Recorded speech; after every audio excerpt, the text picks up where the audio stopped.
Hello everyone. Evelyn here from Signature Recruitment. I'm the co-founder of Signature and director of our London office.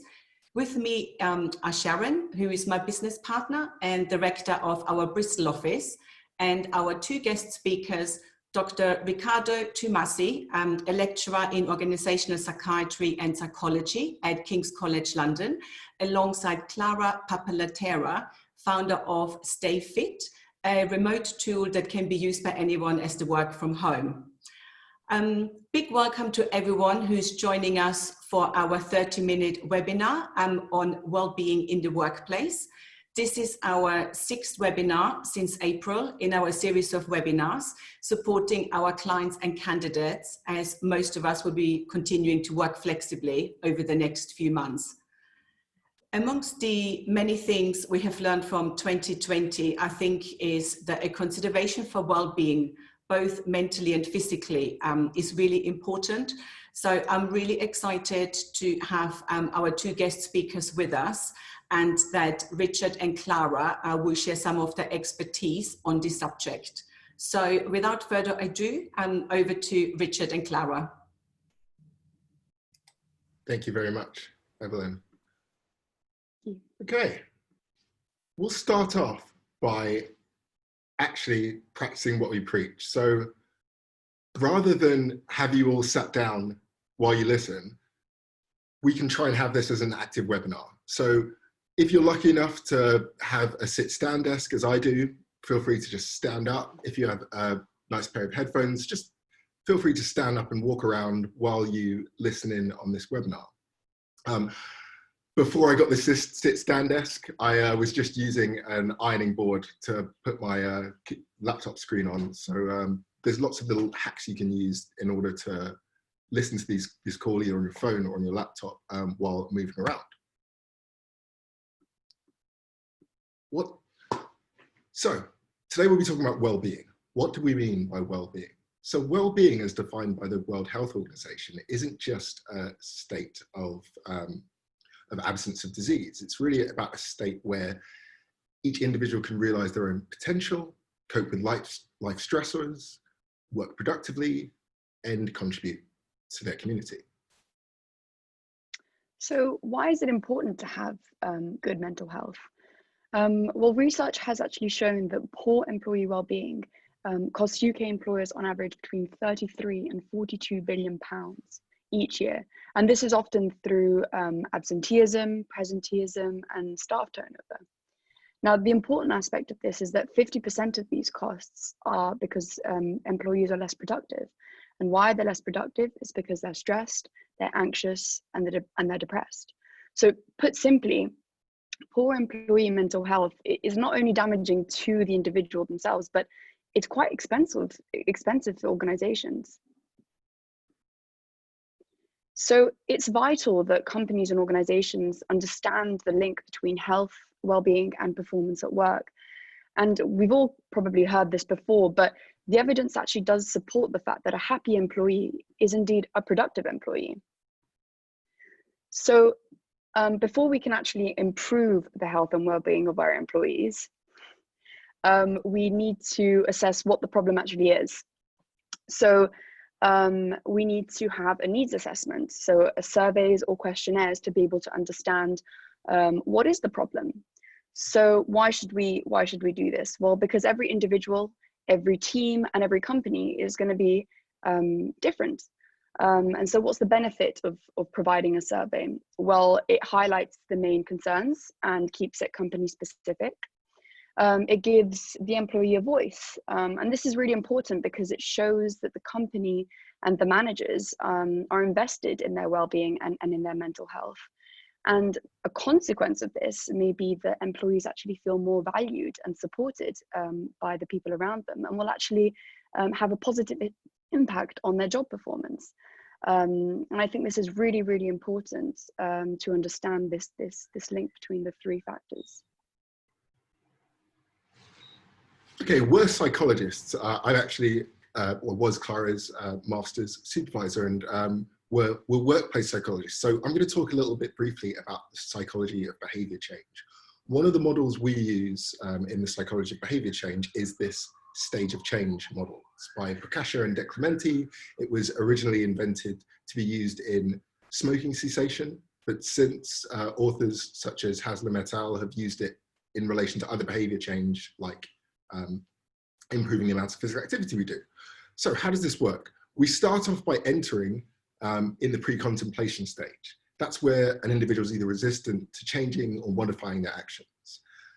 From that stage, the individual moves into the contemplation stage. That's where they realize that their behavior is problematic and they consider the pros and cons of changing, but they're not specifically ready to act.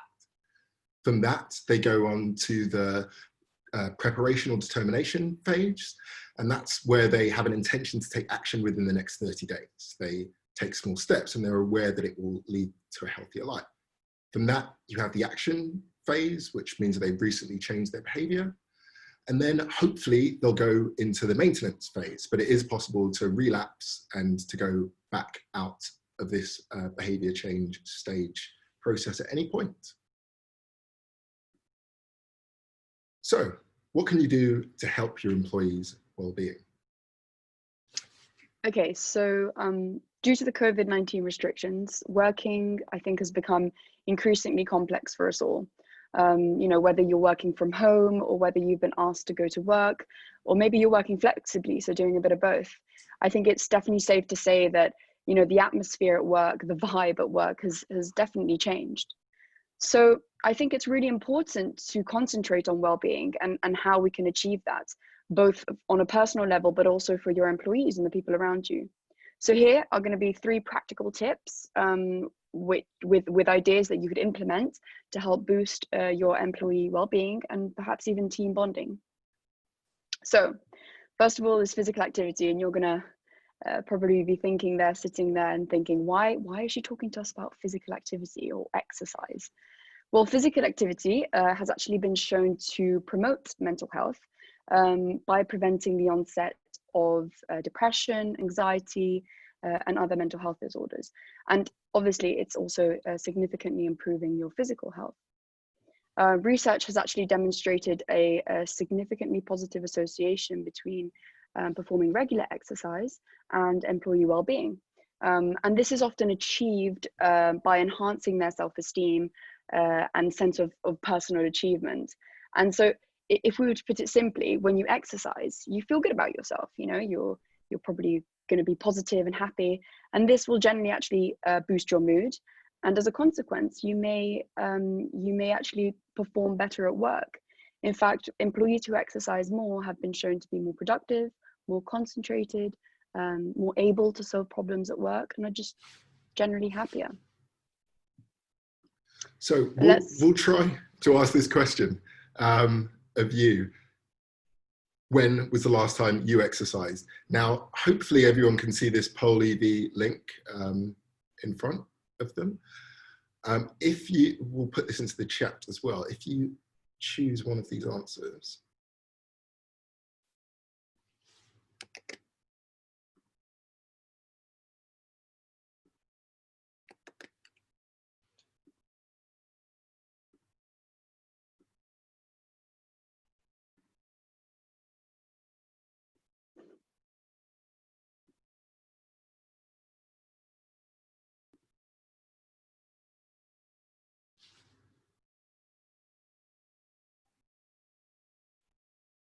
Awesome. Yeah, I think people are just putting them into the chat, which is fine as well. We've got some people actually putting them online on the Poll EV.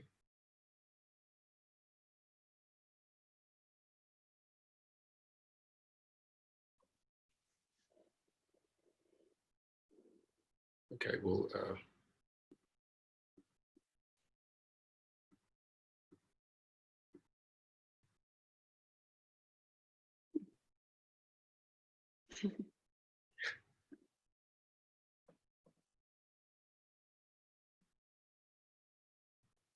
okay, not that many responses, but okay. But in general, it seems like people are slightly active. Maybe yesterday, last month. That's all right.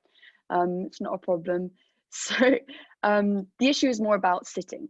In fact, I'm not here to tell you that you need to run 10 kilometers every day to feel happy and be productive at work. Not everyone is able to do that. So the biggest issue is actually sitting all day. And in fact, small, simple, and just regular movement throughout the day is more important. British people sit on average up to 9 hours a day, and work actually accounts for more than 60% of that. So we're spending most of our days just sat in front of our computer. And obviously COVID hasn't really helped us in this situation because a lot of us are working from home. So the question is, why should you start moving? Well, first of all, sedentary behavior has actually been found to increase depression, anxiety, and negative mood in employees. And alongside this, it's also increasing the chances of diabetes, cardiovascular disease, and death. So it all seems very negative. And you know, this image here, it's actually from Fitbit. They provided kind of a visual graph of reduced step count throughout the globe during the week of lockdown between the 16th and 22nd of May.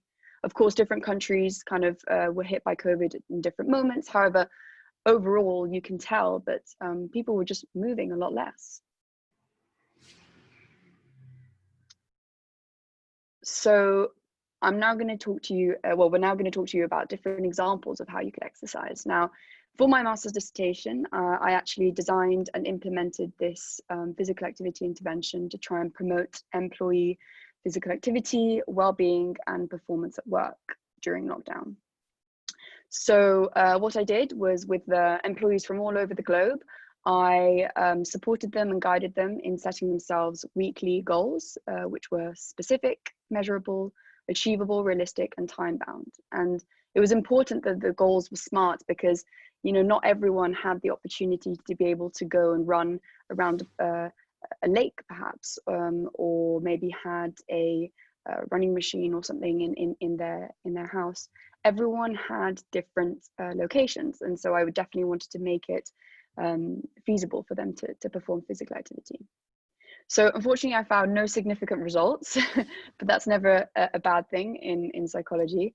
You know, I had very limited time frame and the number of participants were quite limited. But I did actually get really positive feedback from participants. Some of them were saying that their weekly goals helped them maintain a sense of rhythm in their life throughout the lockdown. And running, one of the participants said that running actually released a lot of their stress, which was vital for them throughout the lockdown period. And I think the important thing to say here is that Stay Fit is a very inexpensive and easy to implement intervention that can be put into any organization. And I've always thought to myself, why did we have PE in school? We had 2 hours a week to be able to perform physical activity. Yet for some reason we can't do that at work. And I think you know, perhaps providing that into organizations would actually demonstrate to employees that they that the company cares about them. Okay, so as I said at the start of this lecture, if you can, try and take a stand. If you're lucky enough to have an iPad and you're listening on that, or a mobile phone, have a walk around. I'm lucky enough to have this sit-stand desk that lets me adjust the height of my desk so I can work standing up. But there are lots of other hacks you can use. You can use a stack of books. You can use an ironing board. You can even use a bookshelf. So try and stand as you work, just to give you the freedom to be able to move in the way that we've naturally evolved, rather than sat down with your back hunched over, putting excess strain on your spine. So prolonged sitting behavior has actually been associated with a lot of detrimental health risks, and workplace sitting in particular, partly because that's such a large percentage of the amount of sedentary time people have. Also importantly, sedentary behavior is actually linked to all-cause mortality independent of how much exercise people do. So what that means is that irrespective of if you go to the gym or keep active, if you're still for a lot of the day, then you have a higher risk of all-cause death. That's the reason why trackers like Fitbit or Apple Watch will notify you during the day and tell you to get up and move around, because getting up and moving around is beneficial to extend your life. So during the COVID-19 pandemic, King's College London actually set up this free online exercise class over Zoom. They called it iGym. And these classes are actually, and the links we'll actually leave in the presentation afterwards, are available for anyone publicly. So this really offered employees a chance to unite each other and to bond over a weekly yoga or stretch session. And you can do this in your business. You can either use the King's resources or take this a step further and offer a platform like Fitbit or Apple Health or Strava, where people can upload their data and potentially win prizes. It's something that I'm doing with King's Sport in my own teaching of our strategic interventions module this year. Let's see if this one works. It'll be the same poll EV link from last time. Pick a number between 1 and 4, or A, B, C, and D that correlates to 1 and 4.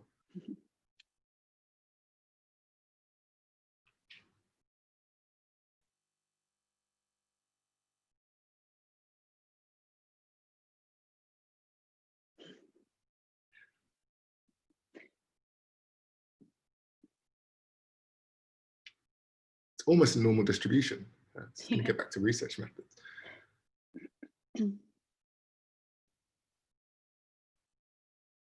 Okay, we'll go with the median then, which is 3. Yeah. So, 2. Okay, let's go with 2. So you're probably, you're probably asking yourself, why did we ask you to pick a number? Well, you're lucky enough to have picked number 2, which is going to be 5 jumping jacks. We've been talking to you about exercise. Well, I'm sat here, Ricardo isn't. But so if you're at home at the moment, maybe not out in public, or even out in public, to be honest, doesn't matter. Just all together, we'll just do 5 jump.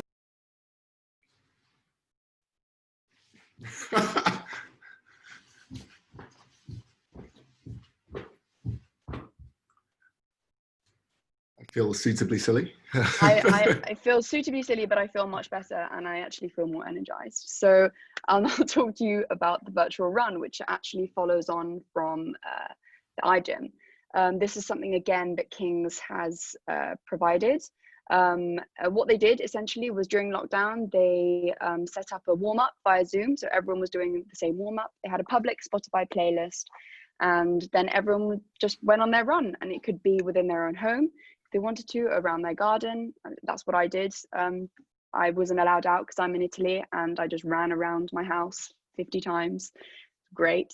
And then at the end, they throughout the run, they just had to take a selfie and then upload it online. And these are some of the pictures. And it was great because it really connected everyone together whilst they were, perhaps alone at home or felt very disconnected from their colleagues. So that's something you can encourage people to do, because exercise is inherently social. Another thing that you can do is find different ways to reach out without directly asking, are you okay? So some people might find the question, are you okay, too forward? And obviously if they're British, they'll just say, fine, thank you, automatically. But there are lots of ways that we can reach out and check on our colleagues, especially as we potentially go into another set of lockdown regulations. There's this link that we actually discovered just on Twitter of 50 different ways to reach out to someone without saying, how are you? And I think this is really important to demonstrate mental health awareness among employees, to have an accepting culture around mental health awareness, and to really encourage mental health first aid.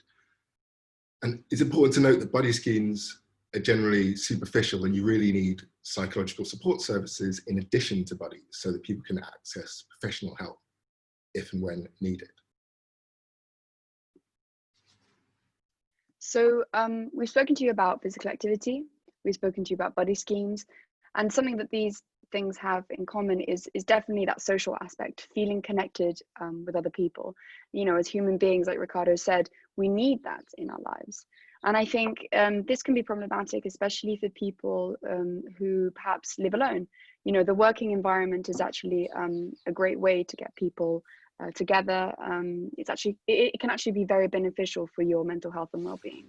So obviously working from home can be an issue. Now, why are we seeing a virtual cook-along on the screen? We all need to eat right, and we all know that a healthy diet can significantly contribute to our physical health, but also our mental health.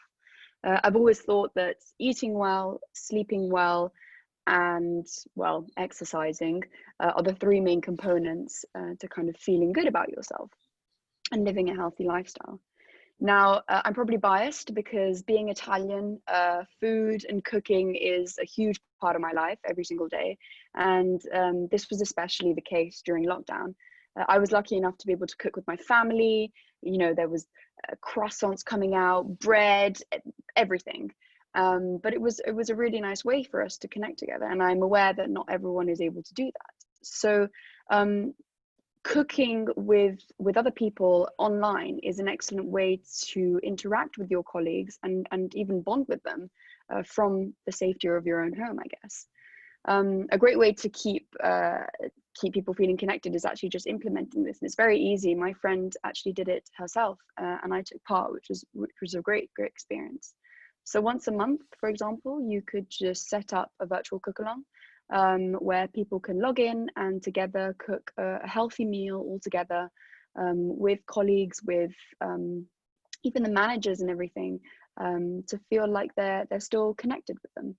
And I think at the end of the day, you know, you've cooked a lovely meal, you've been able to have a chat with your friends or with your colleagues, and you're probably going to feel better about yourself and about the current lockdown situation, I guess, and probably work better.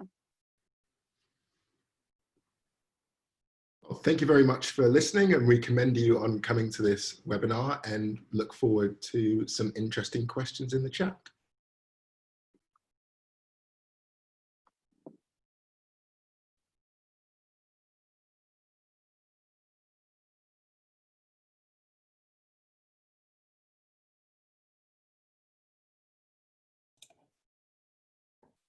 I haven't seen any questions come through yet, so we'll just give another few seconds to see if there's any coming through.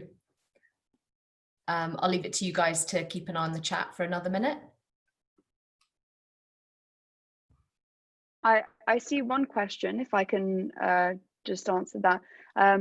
Someone asked, do you think cycling is a good exercise? It's interesting that you asked that, because I think definitely. I actually started, my dissertation project initially was bike fit, not stay fit, trying to get people or employees at King's College to actively commute to work, because I myself started cycling to uni every day. It's fantastic, got rained on a lot, but it was very, very good. I'd get to my lectures with a lot of energy, and that was my initial intention to set up an active commuting intervention. And there's a lot of studies out there that actually show employees who actively commute to work not only perform much better at work, but just generally feel better. So I definitely think cycling is excellent exercise, both from a physical point of view and just kind of, you know, a well-being point of view, because you're out in the open, you're breathing in fresh air, which I think definitely Ricardo will agree on that. I spend 1 or 2 hours a week on my bike, so we have that in common. We have a great question from an anonymous attendee about what are some of the best ways to reach out to a colleague instead of saying, how are you? Well, we've got 50 of them. I'll see if I can manage the technology.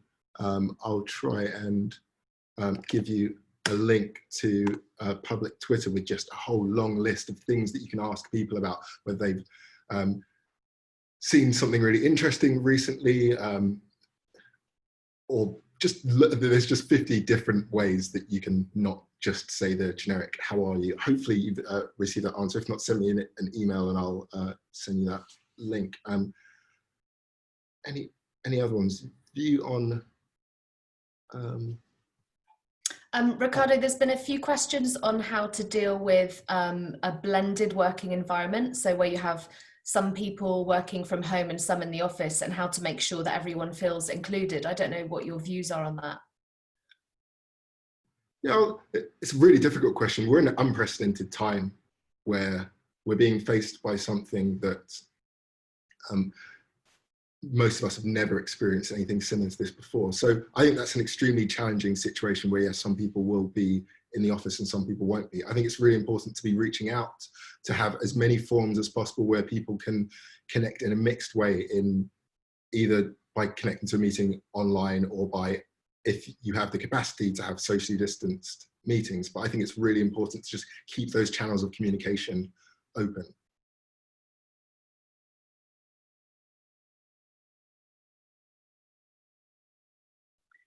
One question was on the buddy scheme. How do you recommend implementing this? I actually spoke to a colleague of mine, and what they did within their organization is once a week or once every 2 weeks, depending on I guess the individual and how much they want it. 10 minutes before they start their working day, they would just have a Zoom meeting like this to just have a chat very simply, and ask them, you know, how their week was, without directly asking them, you know, how are you doing? How are you feeling? And they responded actually very positively to this. They really enjoyed it, and it started off their working day in a very positive light. So that could be an easy way to implement it.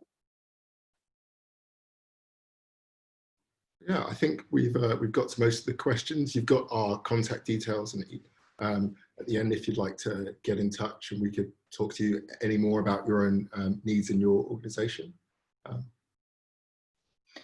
Ricardo and Clara, thanks so much for sharing your research and advice as to how we can better our well-being. It's such an important topic.